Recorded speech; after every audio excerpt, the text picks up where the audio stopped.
A miracle in the midst of a global pandemic. There hasn't been a lot of good news over the past few months, but we begin tonight's program with the rescue of two trampers missing in the Kahurangi National Park for 19 days.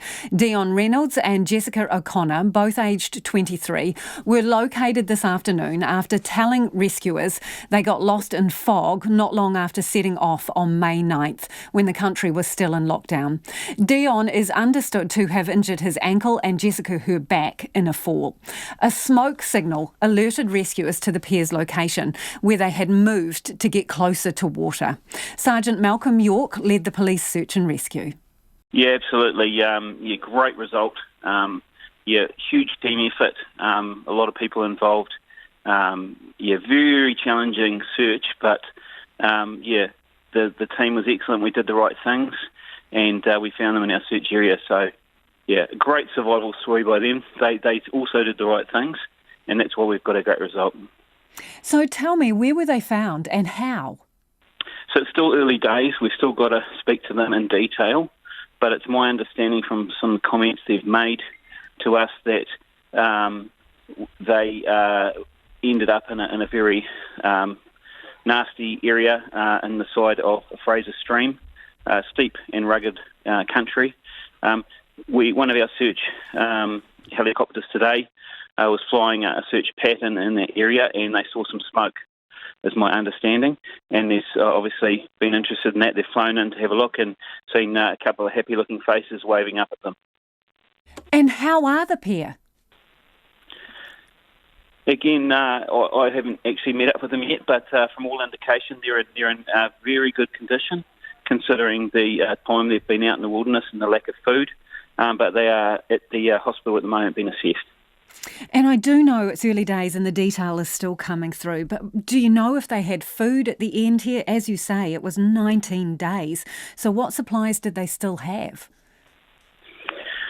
Yeah, it's our understanding at this stage that they didn't have any. So there's been quite a number of days without any food. So all their supplies were gone at this point? Yeah, that's correct. You must have been starting to doubt whether you were going to find them alive. Yeah, I mean, it's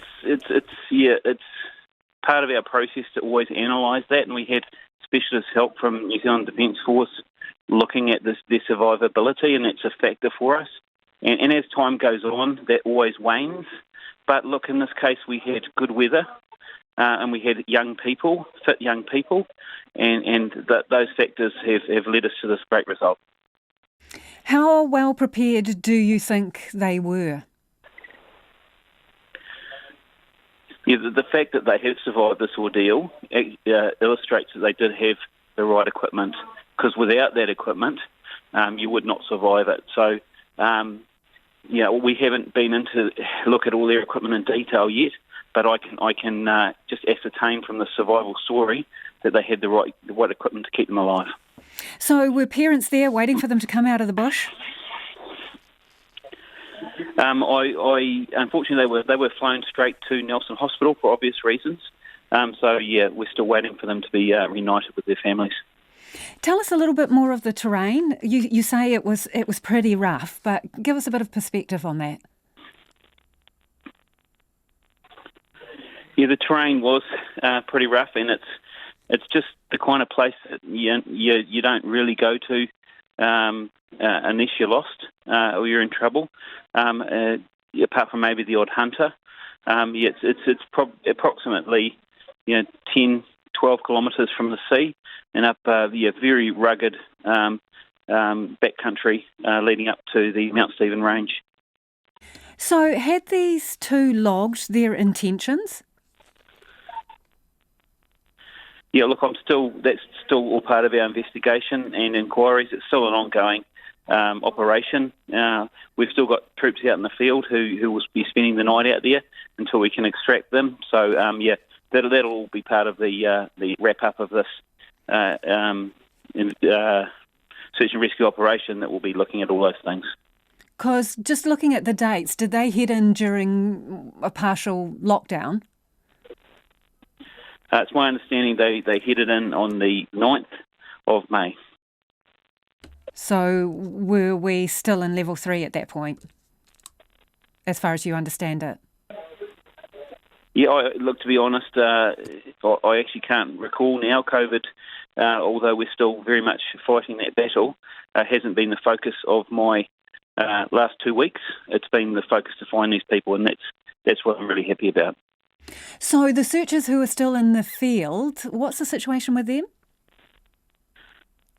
Yeah, so we had teams deployed into very remote locations, and we're unable to get them out tonight. But New Zealand Defence Force flying in there first thing in the morning to get them out. So they must be all thrilled. A lot of volunteers in there that you're relying on, people to come out and give their goodwill, and it's been a fantastic result, hasn't it? Yeah, that's absolutely true. Look, I can see there'll be a few parties in the bush tonight. They probably won't have any refreshments with them, but they'll be smiling a lot, to tell you, when they have their cup of tea tonight. So reflecting on it, what was the most challenging part of it, do you think, in terms of the search and rescue? Yeah, probably the most challenging part would have been the remoteness.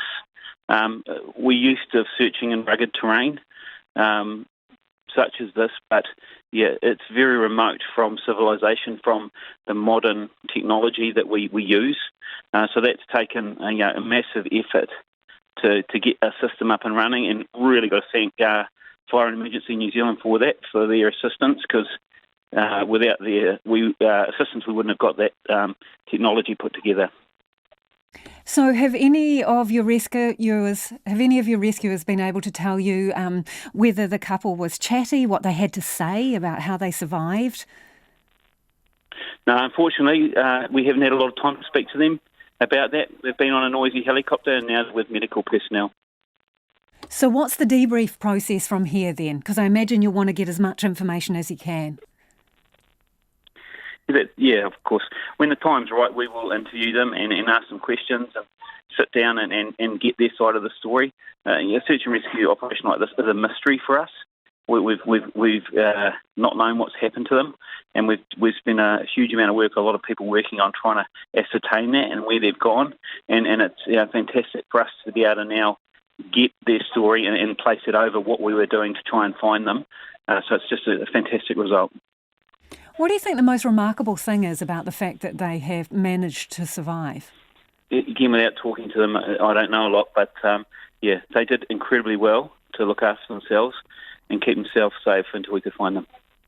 So, Malcolm, just give us a bit of perspective. How much ground do you reckon you covered over the search period? Yeah, look, I can't really. A lot. We've had a huge amount of resources, a huge amount of people, from drones to dogs to very expensive New Zealand Defence Force helicopters. A huge amount of ground has been covered, and multiple times, with a view of finding them.